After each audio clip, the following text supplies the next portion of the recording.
মধ্যবিত্ত ঘরের ছেলে টাকার জন্য বিক্রি করে দেওয়া গরু নিজের শরীরের থেকে অনেক দামি। আসসালামু আলাইকুম। এখন আসছিলাম মূলত ঘাস কাটার জন্য। দেখছেন চারিদিকে ওয়েদার দিকে বুঝতে পারছেন। আমি আগে একটা ভিডিওতে কইছিলাম যে যদি গরু পালতে আগে চিন্তা ভাবনা করতে হবে কতটুকু পরিশ্রম করতে পারেন। এই যে দেখেন চারিদিকে কি বৃষ্টি বাতাস সমানে ছুটছে, তারপর কি গরুর ঘাস কাটতে আসি। এখন কিন্তু বেলা প্রায় 12টা 1টার মতন বাজে। এটা সকালবেলা বৃষ্টি তার কারণে আর নানান ব্যস্ততার কারণে আমি আসতে পারিনি। জানেন যে কুরবানির সময় গরুর একটু বেশি পরিশ্রম করা লাগে, তার বাড়িতে একটু অন্যান্য কাজও ছিল, এই জন্য একটু আসতে দেরি হয়ে গেছে গা। এর সকালবেলার খাবার কাটার জন্য কি আমি দুপুর বেলা আসছি মূলত, বুঝলেন। আর এর মাঝে বৃষ্টি বৃষ্টি বেশি তার কারণে আসলে কাজ কাম কোনো একটা করা যাইতেছে না। মানে ঘাস কাটতে আইছি, ঠিক আছে। যে আসলে ঘাস না কাটলে তো মনে করেন ঈদের বাকি প্রায় 10-12 দিন আছে,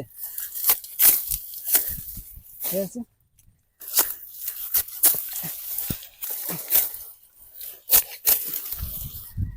মানে মূলত আমাদের ঘাস কাটা শেষ। মানে আবার বাড়িতে গিয়ে মনে করেন কি গরুর গোসল করাইতে, ঠিক আছে, হাতরামু। হ্যাঁ মানে চলেন, হ্যাঁ মানে বাড়িতে যাওয়া যাক মূলত, বুঝছেন। ঘাস আজকে একটু তুলনা কমই কাটছি, যেহেতু আমার আগেও বাড়িতে ঘাস কাটা ছিল কালকে দিনের জন্য সকালবেলা। এখন জানি যে দিন প্রতিদিন ভালো থাকে না, বৃষ্টি প্রতিদিন আসে। বৈশাখ জ্যৈষ্ঠ আষাঢ়ে 2-3 মাস অনবরত সব জায়গাতে বাংলাদেশে বৃষ্টির মৌসুম, বুঝছেন। আর এই বৃষ্টির কারণে কিন্তু ঘাস বেশি মানে বেশি বাড়ে, ঠিক আছে। আপনারা যারা আমার নিয়মিত ভিডিও দেন সবাই জানেন যে ঘাসগুলো আসলে আমার নিজে কাঁধে করে বাড়িতে নেওয়া লাগে।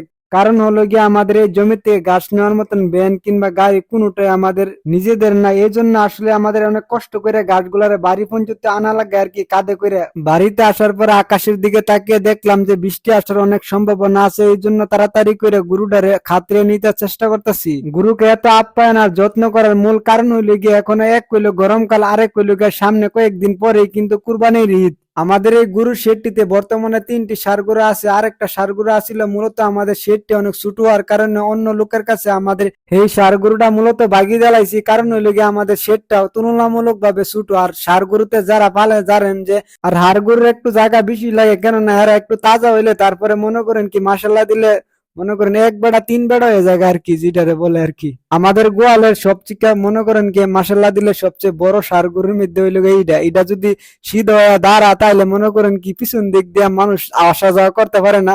প্রতিদিনই মনে করেন কি নিয়মিত আমরা গরুকে গোসল করাই, কিন্তু আজকের গোসল করানোর প্রক্রিয়াটা একটু আলাদা আর কি। অনেকদিন ধরে ভাবতেছি যে গরুগুলার একদিন পুরাটা শরীর মনে করেন কি শ্যাম্পু দিয়ে মূলত গোসল করামু। প্রথমত গোবর গুলারে ধুয়ে নিছি, তারপরে এখন শ্যাম্পু দিয়ে পুরাটা শরীর ধুয়ে দিতেছে আর কি। যেগুলার আসলে এগুলার শরীরটা একটু চকচক করে আর কি যদি শ্যাম্পু দিয়ে।